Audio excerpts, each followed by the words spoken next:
vehicle early this morning in South Baltimore. WJZ investigator Mike Helgren is Gus live on the Fuldner, scene listen on up. Southland Avenue with reaction from the community tonight. Mike. Nikki, Denise, this happened very, very early this morning, just after midnight. Police have not said whether the driver was injured. These criminals often work in groups in these cases, and it appears they did so in this case. And we now know of at least 29 carjackings in Baltimore City so far this year. That's almost one every day. Another Baltimore rideshare driver is the victim of a violent carjacking. Police say the Uber driver picked up 4 passengers in the 4900 block of Erdman Avenue. They then told him to go to Terra Firma Road in Cherry Hill, where 3 of the passengers got out. He was forced to drive to Southland Avenue and forced out of his vehicle at gunpoint. Frank lives in the community. How would you feel? Just to ask y'all something, how would y'all feel if one of y'all loved ones hopped in that car, ready to do Uber, and somebody held them at gunpoint? It's the latest in a string of violent robberies of rideshare drivers, at least 40 since November in Baltimore City and County. Drivers have also been targeted in other cities. That's crazy. Somebody coming out to make a hard living, and the first thing you think in your head is, oh, we gonna take his car. In Baltimore, many of the suspects are juveniles, He's right. although police did not provide a description in this latest case. In 2022, suspects aged 10 to 17 committed 85 carjackings in Baltimore City. We just had an individual, he's 15 years of age. We had him arrested on 2 carjackings and 5 burglaries, and he was found not competent to stand trial, was released from all those charges back to the family.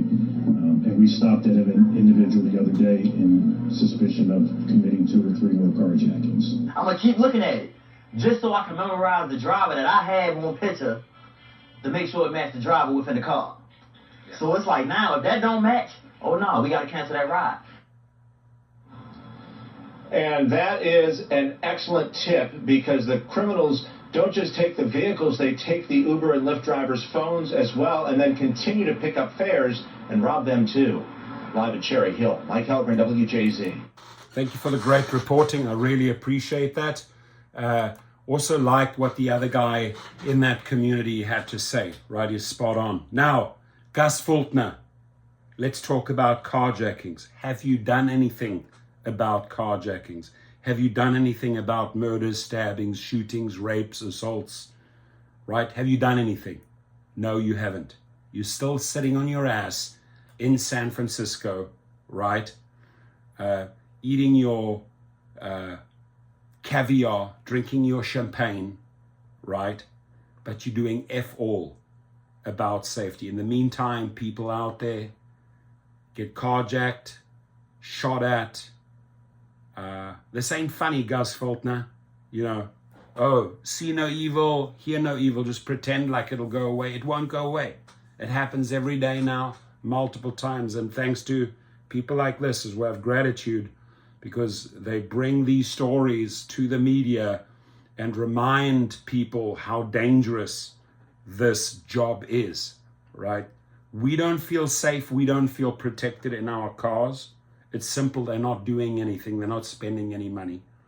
And this is certainly not helping their public image, right? This is not helping their public image, these daily news reports, right? So Gus, when are we gonna act, right? Gus Fuldner, when are we going to act? What are you going to do? We have given you countless ways, countless suggestions and ideas to keep gig workers safe. Act on them.